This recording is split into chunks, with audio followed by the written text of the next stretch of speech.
All right, everybody, who's ready for this?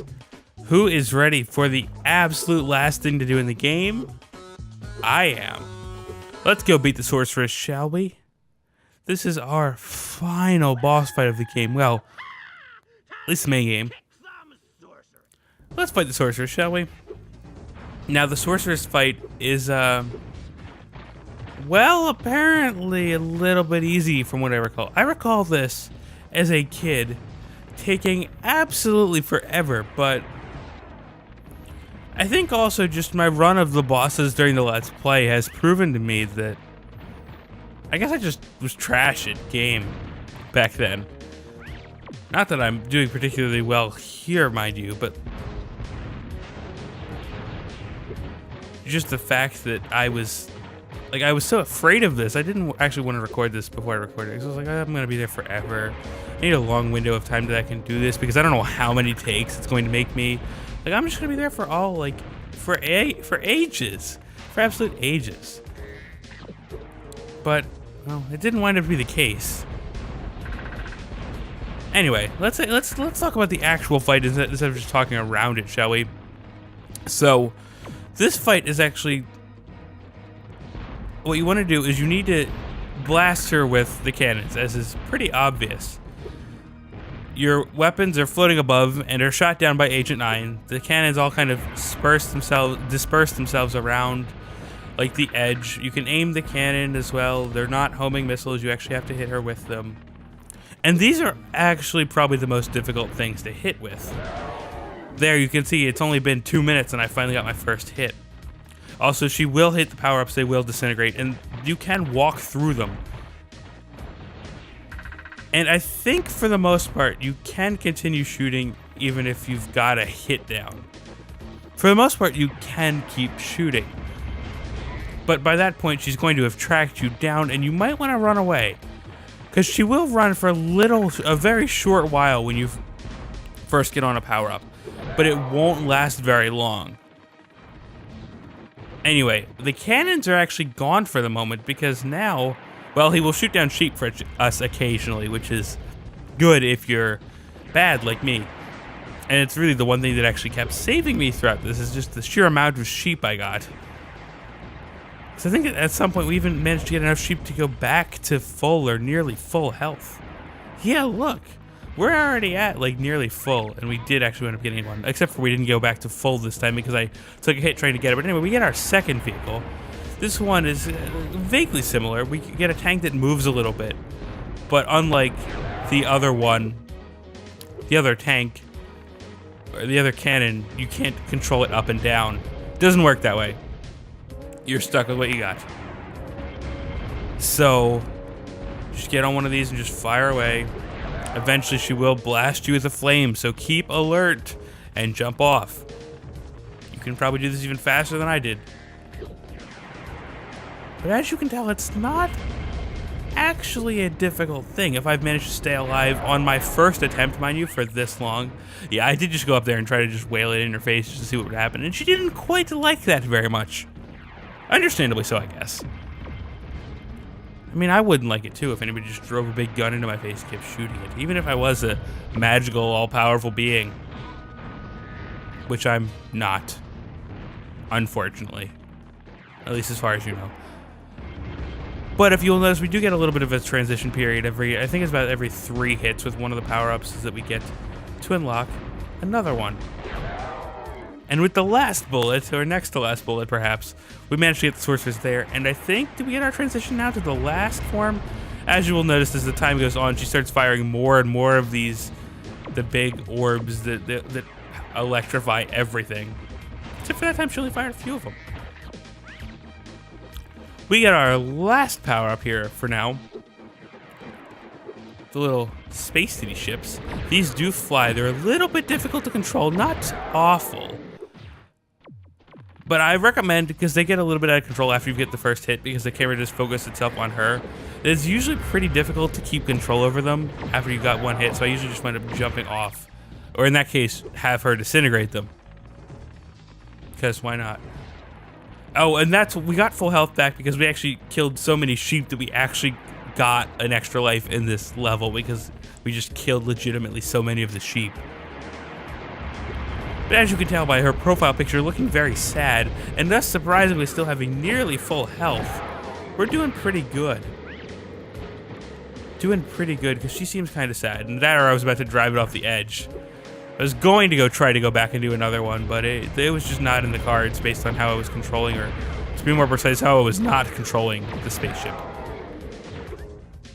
And I'm not even sure how she hit me there, but she managed to do it anyway. Whatever. You know, it's not like this game makes sense or anything. And can we get the second hit on the spaceship this time? Can we?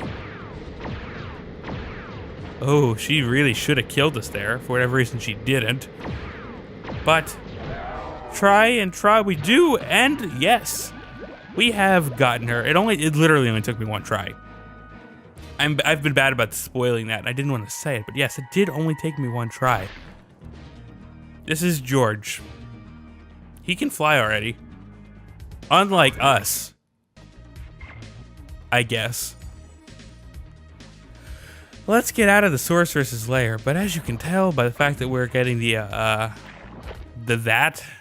she's not quite dead yet. Not quite. And now Spyro is under a boom. Kind of like me at this moment, actually. Except for my boom is below my face.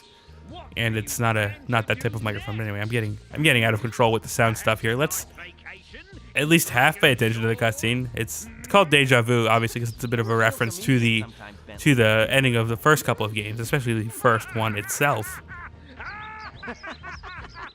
And we get to go kind of with these cutscenes. We get to go take a little bit of a trip back down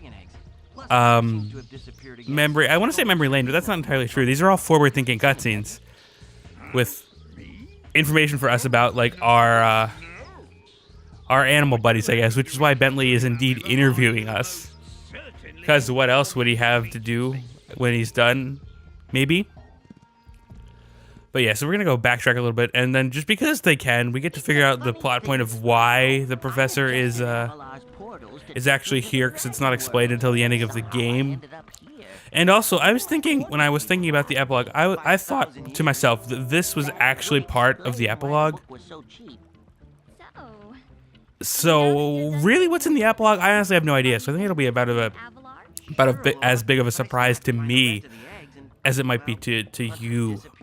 Well, maybe you've seen the cutscene more recently than I have, and by which I mean I don't know that I've ever seen the cutscene. But yeah, so they're hiding something from us if it's not obvious by the cutscene. He's trying to figure out where Hunter went, but nobody is giving him a straight answer. What could it be? What could he be doing? I'm sure Hunter is in good hands. I'm sure he will. Stupid. Whatever. Yeah. All right. So plot points that are fairly unimportant for the most part. We get to the plot point of why the professor is here, by the way, in case I talked through the entire thing and you didn't get to hear about it or didn't get to care. The professor found an old book of coordinates, which the Dragon Worlds let him, well, to the old Dragon Worlds. We've discussed that plot point before. Spyro, great to see you. Not exactly a new plot point. And now we're, of course, seeing Sheila. So we've seen basically all of them except Sergeant Bird. So we're trying to track down Hunter, I guess. But where could he have gone? Well, we're about to have our answer in One Less Noble Warrior. Yeah, of course. Why wouldn't they? Because this game is this game. And here we have our answer for where Sergeant Bird is. He's the one firing off the rockets. It's a sad sight, Sparks. Oh well, whatever. These cutscenes really aren't super important to the plot of the game because, well, what happens next, you might be asking? Guess we'll have to find the rest Well, of the eggs by what happens ourselves. next is actually a credits roll with the typical credits roll music from Spyro 1. This has been always carried over. The credits roll music is important, I guess. Kind of, but it's also going to be time, once we get to the ending cutscene, for me to kind of reflect a little bit on the end of this game here, because I kind of want to step back for a moment and just kind of take it all in, back to my first Let's Play in like 3 years. It's been 3 years. I mean, I chose this game just because it's, well, of course it's the sequel to some of my original games that I did way, way, way back years ago. And I mean, I figured it was probably a good jumping back in point to start Let's Playing again. And I've tried quite a few new things. I've really tried to step up the production quality a little bit over the past couple of years since I've been gone. I'm using a newer microphone that I went back and listened to some of the older Let's Plays over there. It sounds significantly better. Been trying a couple of editing things. Obviously, post-production is post-commentary is not something I've actively done since my original channel. So this is before Paper Spyro days we're talking about. Obviously, we're recording on an emulator, which is why the whole thing is flashing, and that's something that I've never done before because I used to hold a very anti-emulator in Let's Play stance, but I've come to realize over the years that it doesn't really matter because you get better quality doing this anyway. So all of my old holding to doing things kind of naturally or using the Game Boy player to play Game Boy games, well, yeah, that doesn't really matter as much. It's kind of interesting just to think about how far, I guess Let's Play itself hasn't really come very far since I've stopped doing this, but quite a few advancements have been made. I mean, even in my own stuff, this is my first 1080p project, or well, it's kind of 1080p, except for it's in a weird resolution, or weird aspect ratio. Whatever. I just think it's been a fun project. I've really enjoyed it. And I've been talking to a couple of people. People have been wondering if I was actually going to get back into doing Let's Play for a while now. And it's been, even this Let's Play has probably been about a year in the works that I've wanted to, well, maybe not this exact game, but the fact that I've wanted to get really, had the drive to get started back doing Let's Play again has been something I've wanted to do for at least a year now, because I recall doing it in my apartment across the country as I've really wanted to start it, and I started playing around with it, and well, here we are now. Now all the talk is no longer, and the talk of me starting the Let's Play channel back up again is, well, the proof of it is sitting before your very eyes now that you've watched the vast majority of my first return Let's Play. And I'm pretty happy with it, to be honest. Sure, there's a lot of things I can or want to do better, and I'm obviously rusty with commentary, especially towards the very beginning of it. But for the most part, I think it came out pretty okay. I'm satisfied with it. I think that I have a decent final product, if we want to use those words for it. Project might be a better one. I think I have a decent final project sitting before us here. If you're listening or watching this, well, thank you. Thank you for joining us. But I did want to do this game. I picked this game for a reason, because I thought it would be a decent game, since I do know it mostly very well. It's familiar to anybody who's been on the channel before, obviously, because I've done the first two. So it only comes that I should have done this eventually, and I just thought it was kind of a decent get back into Let's Play type of game before I eventually do start branching out and trying other games. I think I figured out what my next LP is going to be. I think I've got that one actually figured out now. I'm not 100% certain on that one, but I guess I can reveal it for you guys. I'm thinking about doing Croc Legend of the Gobos next, which is definitely something that, it's a PS1 era game. It was both on the PC and the PS1 itself. But unlike Spyro, that one kind of really flew under the radar and is not anywhere near as well known, but it's still, like this game, a pretty significant part of my childhood. And I haven't played it through in a very long time, but I did a couple recording tests along the way, and I think that eventually, once we're done with the Spyro bonus content, that actually holds a decent chance of becoming my next project, the thing I want to work on next. I've got a couple of other things in mind, but I think that's where I'm leaning right now, is that Croc will most likely be the next Let's Play. And then eventually I do want to start delving into longer games, into more RPG games because obviously I play a lot of RPGs, and I would really like to do a lot more RPGs on the channel, but for the most part, for a returned, we hope you've enjoyed the Spyro trilogy. I certainly have. For returning to Let's Play, yeah, I think this project came out very, very well. I'm pretty satisfied with it. But with the credits about to wind up here, we're gonna wind up back in the homeworld real quick here. But well, level complete, really. Got a few more things to do, but well, we'll deal with them in the next part because we're not actually completely done yet.